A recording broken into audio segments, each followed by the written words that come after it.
Now it's time to start creating like a more detailed and some kind of like finalizing. Another very important thing to make hair looking good are the contrast. So you always want to make some places that are more contrasted than another, and that's very important to avoid some kind of like a blobbiness of the hair. So need to be some contrast, and usually contrast happens in these kind of places where there's one form, another form. Like there's like one form, another form. So those are the places where we can introduce some contrast. It will be easier to look at the hair. So there is some dark spots, for instance. They by creating the hair, there will appear the places where is the best for the contrast will appear by itself. So we don't have to worry about these things now. But I'm just like showing you where. The next tool that we're going to be using besides the clay buildup is DamStandard tool. So what DamStandard tool will do? DamStandard with Alt will create, with of course the maximum lazy mouse, will create like the edge of the group of the hair. So basically, we don't have to sculpt, as I mentioned, like every single individual hair, but we want to give like some kind of like Barocco kind of flow effect to hair. Similarly to the clay buildup, we're going to use a lot the Alt, because we want to have these lines as a positive and as a negative. And of course, these lines have to be elegant. And if you look here, that's not elegant anymore. From this point, it looks elegant, but if you turn this, so you always need to turn your model all the time, turn it to just to rotate, just to make sure that every shape looks good from every angle.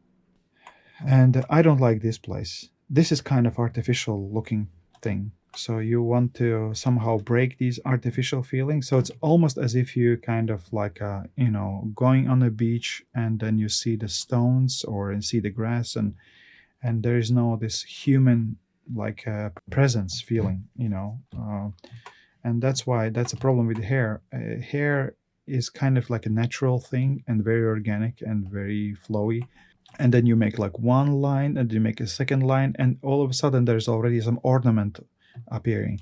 You want to avoid these kind of ornamentalism. And if there is some line which goes from here all the way down to here, so it's not good. You want to break it. So you want to get rid of this feeling all the time. You want to make sure that there is no predictability to the shapes that you are creating. It have to be unpredictable. They must be unpredictable.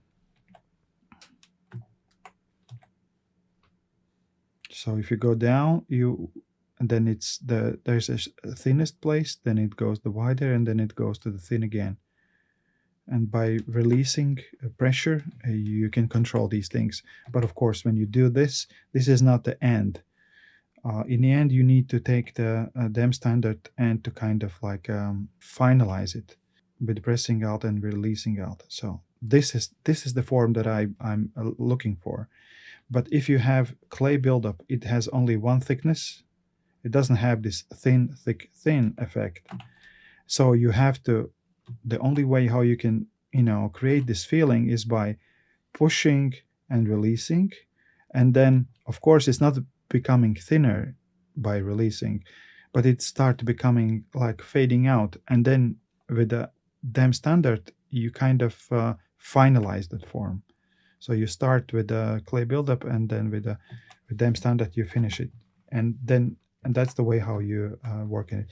And there is some strange place. Like this ends here and this ends here, and then this ends here and this ends here. So we want to fix this area somehow. How you fix it? So you take some clay, and then just break that. So that's the basically main target. So you cannot relax, because as soon as you relax, you start repeating yourself. So you have to be aware all the time. This area is a good candidate for contrast. So we press the Alt and then take off some shapes, and then It seems like there's some hole appearing, so we have to add some. I still don't like this place. This part and this part are too similar, so we have to somehow destruct it. So we take from this and go over here, and it creates some distraction. And still don't have idea how it's going to look at the end, but at least I kind of broke this rhythm. And this guy and this guy, they are not parallel. That's good. They're kind of a little bit separating, and that's basically works for us. And here you go like this and like that. Sometimes you want to go across the shape later. So you create some shape, which is like, this is not a good example. For instance, let's say here. So we have this shape which is parallel all the way. And we want to break this parallel, feeling that this line kind of follows this line. And what I do sometimes, I just take the DamStandard, and with pressing Alt, for instance, I just go across it. Therefore, I break it in a half, and then you have like almost like a one shape that it kind of rotates and go around on the other side. So, and still it's one thickness, but it's not anymore reading as a one shape.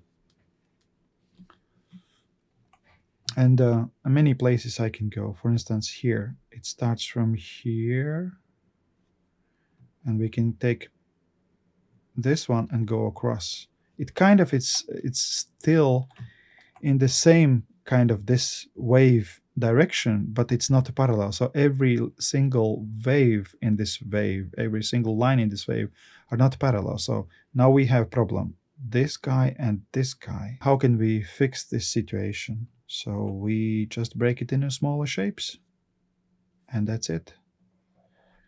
And when we break, we don't follow the same direction. We just go across. And see, now it's kind of smaller.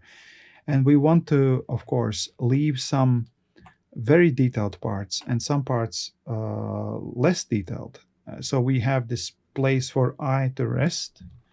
So you have this busy part, and then you have some kind of like a less busy part. And of course, you can fix this busyness and not busyness later. So when you feel that some parts are becoming very busy, you can just erase some details and get rid of them. Contrast. Let's add some contrast here. Still need to give some shapes. This is because I was fixing here the conflicts. I got rid of some shapes, and this is good opportunity to break also if there is break any kind of like a parallel on some artificial elements, if there is any. And you always have to be aware what you do, because as soon as you relax, you start repeating yourself. And that's the problem with the hair sculpting. Hair sculpting takes like 100% of your attention. When you sculpt anatomy, you can relax, especially if you know anatomy. But even if you know hair architecture, still you are not allowed to relax, because as soon as you relax, you listen some music and watching some, like listening some podcast, and then bam, you realize that you're repeating yourself, and you want to get rid of that rhythm. Yeah, 1, 2, you already have it. You don't want it. How to break it? Just go across. Go across. Some unexpected moves are always good. And there is a risk that if we go here, that this shape might fall into this shape. So we curl it. And the ends of the hair can be curled. That's not a problem. So we can, finish it in not somewhere, but finish on surface on top by curling them. Okay. So this shape kind of have some resemblance with this shape, so we don't want it. So we can make it shorter, maybe. Yeah. You noticed the problem. So basically, there is no like one single rule that will help you to create the hair. but there is like multiple things that you want to avoid, and basically there is more things to avoid than more things to understand and know if you want to have a good hair or clothing sculpting. With clothing is even more complex because clothing has thickness and it has very distinct directions. So you, as soon as you make mistake in clothing, you can see it right away because it's like a one structure. And as soon as you make some wrinkle, for instance, and that wrinkle, it has no any logic, then you can feel it right away. Of course, you can fake it, but it's much harder than with the hair. So we have this direction here and these guys, and I can feel that there is some ornamentalism here.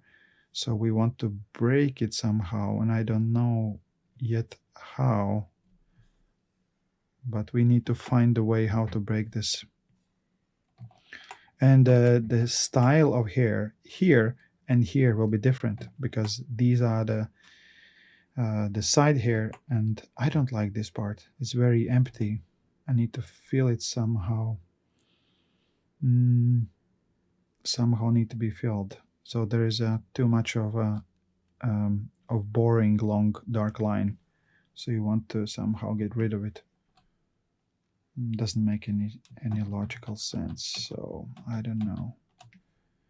Maybe like this. I don't know. Maybe. Yes. No. No. I don't like it too. Maybe just fill it up. Yeah. Maybe like this. And of course, DamStandard. If we see some cool directions, we just we just mark them, and later we will create the hair.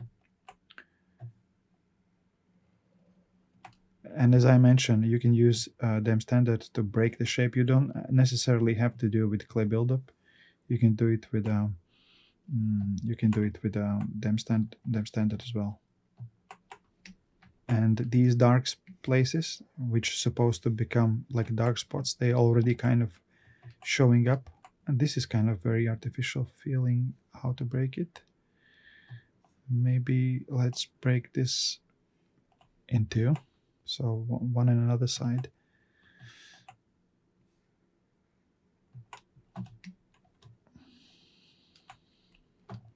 And this long line I don't like. So somehow we need to separate it, maybe like this and like this.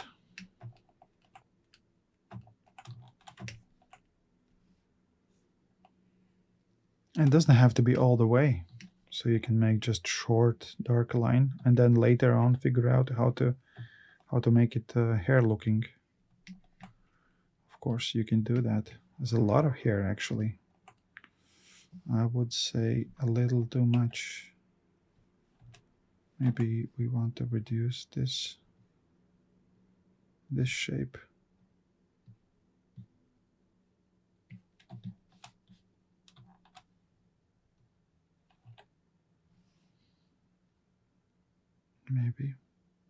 Maybe just flatten it out. Maybe it's just a little too fluffy.